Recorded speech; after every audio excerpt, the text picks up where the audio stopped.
Hello friends. So of course, as you can tell, I'm not at my usual setup right now, and I'm not at my new home either. I'm standing in front of my wife's empty bookshelves, which means she's already packed up her books, and she was actually surprised she ended up with 11 boxes. And I think both of us were expecting to have maybe 7 or 8 boxes each. I already have 2 boxes packed, not including the box that I packed up on a few videos ago that is coming with me to Virginia that has like 35 so books. That's not included, but just the boxes of books that are going into storage. I already have 2 packed. It's essentially all of my philosophy books, along with a collection of Shakespeare and a few other things here or there. Roberto Bolaño's 2666. But as you know, I have that shelf behind me, which has the vast majority of my books still lingering on the shelf, ready to be packed up. So that's what I'm going to be doing in today's video, is boxing up all the books in my library and packing them away for the next 6 months, which saddens me deeply, but I know it's temporary and I will see them all again. So I'm trying to keep that in mind, but that's the plan. So let's get packing. And this is the most YouTuber thing ever, but before we get started, comment down below, or maybe just keep it in your head, how many boxes you think I'll end up using. All right, so I've of course got my boxes here with me, although I'm gonna need more than that, but I got some more boxes over there. And then like last time, I'm also going to be tossing in a couple of these silica gel packets into each box because throughout the drive over multiple states, it's obviously gonna be very hot and humid in the moving truck. But even beyond that, I wanna make sure that these books don't get moisture damage or anything like that, so these will be nice and handy. But honestly, this is gonna be kind of fun and also in some ways disappointing on which books I discover that I still own here that I realize I bought like a year or 2 years ago and still haven't read. So there will be a little bit of self-shaming done here.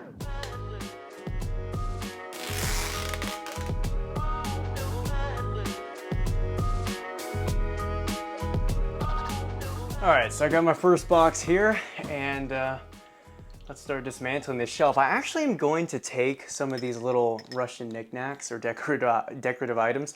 I think these will just be nice, make me feel at home, I guess, in Virginia, so to speak. But I won't take all the matryoshkas. I'll probably pack this one, but I'm not gonna put those in the box. Okay. So here's a good example of a book I bought almost a year ago and have not read yet. Ease My Sorrows by Lev Kopylov. But I'm waiting to read, I'm kind of trying to read this book, Alexander Solzhenitsyn's Gulag Archipelago, and Kalima stories all at the same time, or at least in close succession, because they're all centered around the Gulag and those kind of prison camp experiences. But this one still yet to get to.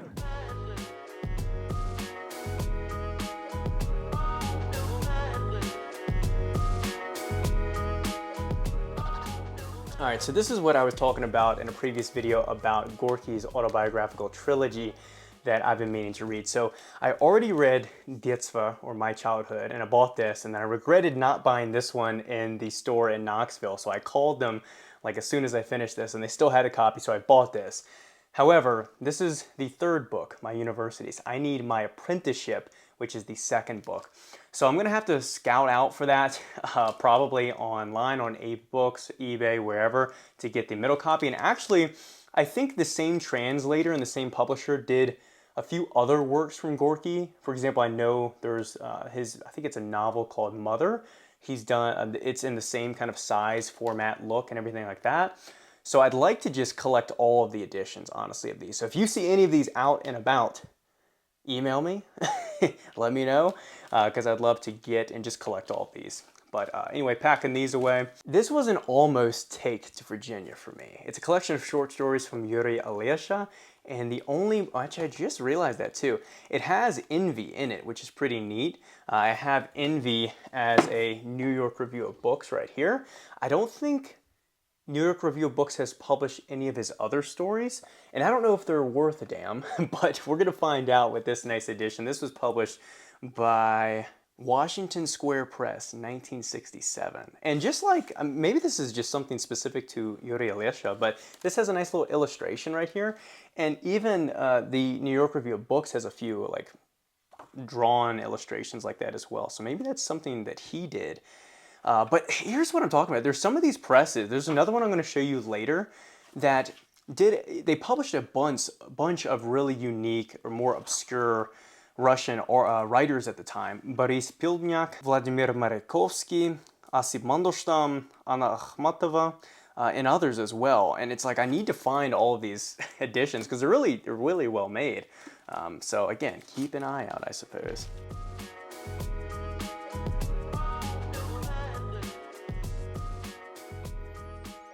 All right, so one box down, and don't tell anyone, but there were a few non-Russian books that snuck into that box, and a few that didn't make the cut, but they'll be in the next box. But real quick before I move on to the next shelf, I wanted to share this book really quick. I think I mentioned it at some point on the channel, but a friend of mine sent me this around Christmas time, and it's a really neat book. And what it shows is all sorts of photos throughout the Russian Empire, dating all the way back to the 1860s up through the 1913 or something like that. So just before the Bolshevik Revolution. But it's a really fascinating book. It's got photos of architecture, people out in the villages, out at the dachas, the Russian nobility and royalty, different moments where they're building up in construction within Moscow, St. Petersburg. It's a really neat book just to see like what people are wearing, how they're acting, behaving, the natives of the land. For example, here are some natives up in the Siberian region as well. And just know for a fact, this is going to be on my coffee table at my next home. It's just a book to flip through as I'm seeing guests, hanging around. I think it's just a really cool book to just pull out and just see how people lived, dressed, acted in those days. This is a really neat book.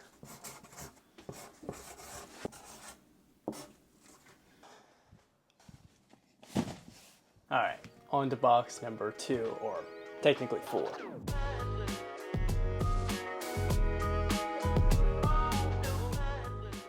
So these are books I totally forgot I had because I have them tucked away because they're just, I don't know, they don't fit nicely on the shelf right now.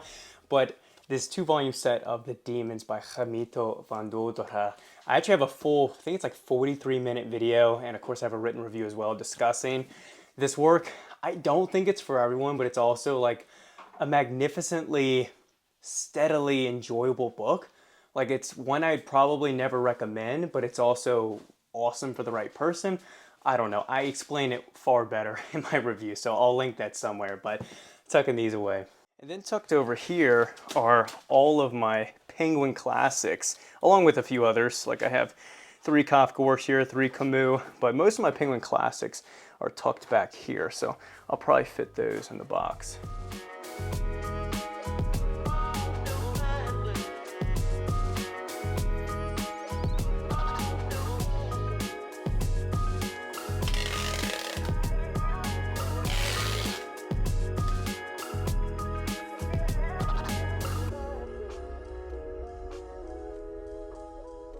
So I'm not going to act like I'm an art guy because I'm not an art guy.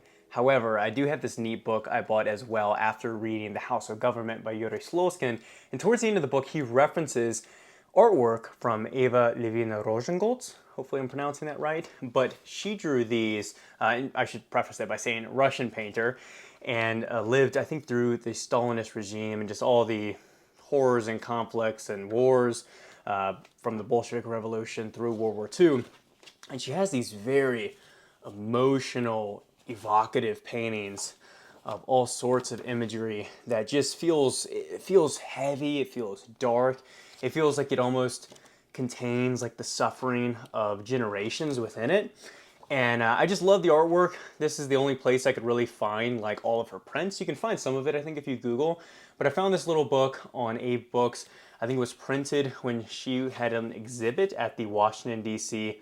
Museum of Women in the Arts, so 1999.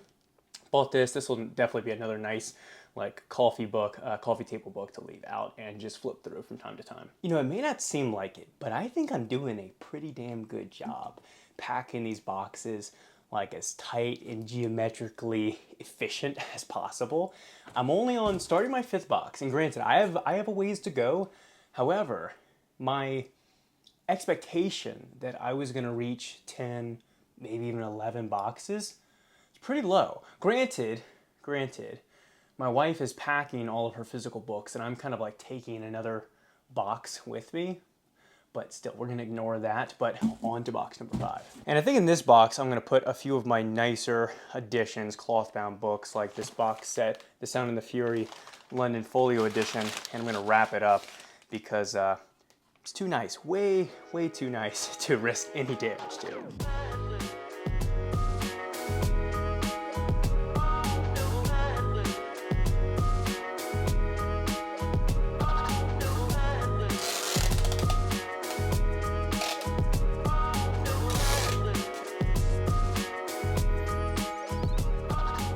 So to top it off this box with this collection of novels from Colette, and I've kind of hinted at it once or twice, or maybe I've explicitly said it, but next year is the year of French literature for me, not in the same way that I'm consumed by Russian literature. However, I do plan to make a concerted effort to read Dumas, Hugo, Colette, Flaubert, Balzac, the list goes on, and Colette will probably be on that list. So that actually tops off box number 6 for me, which I'm kind of stunned, to be honest. My wife, as I mentioned, filled 11 boxes, and I'm gonna probably do like 6.5. I don't even think I'll finish a 7th box.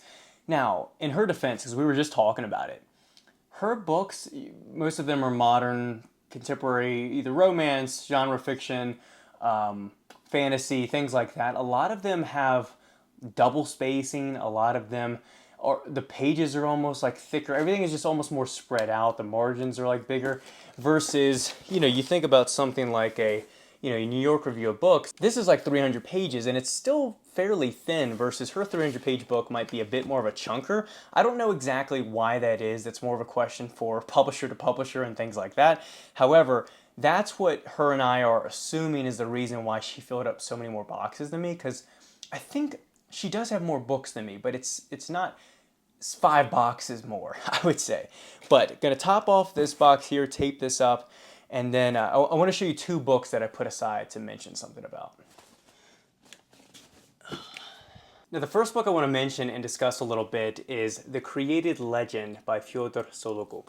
So I already have, and I packed it for my box to Virginia, The Petty Demon, also called The Little Demon sometimes, by Sologub.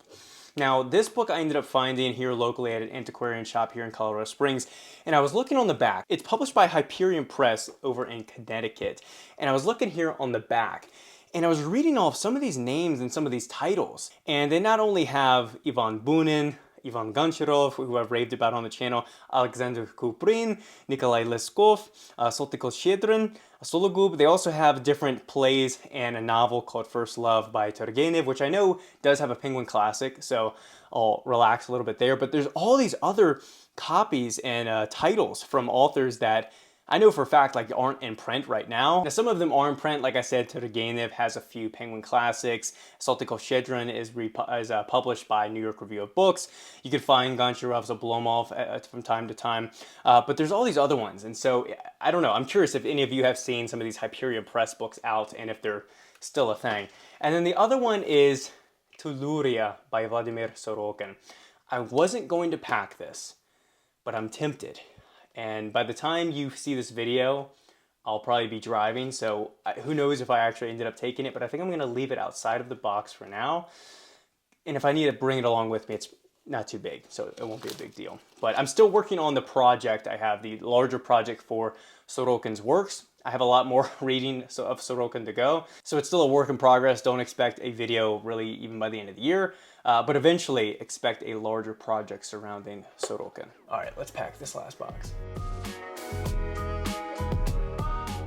All right, that is it. That is the last video here in this office here in Colorado. Hold back the tears. Don't smile because it's over. No, that's not even the right saying. Don't cry because it's over. Smile because it happened. Not only has my library grown immensely during my time here on YouTube, I started with a measly little shelf behind me. Then I had to get this nice bookcase. It started off kind of bare and empty in spots. Then it grew more full, overflowing. And then now it's all sitting here right in front of me, all boxed up for my future home. And more than that, I've certainly grown immensely during this time here in Colorado, here on YouTube, all of that. and I'm grateful that you all have been here along for the journey. So that's enough for this video. Thank you guys so much for all the support. Let me know your thoughts, of course, in the comment section below. Like the video if you enjoyed it, subscribe for more content, and keep an eye out for a vlog traveling across the country, doing some book shopping, of course, and a lot more exciting stuff to come later this year. Thanks.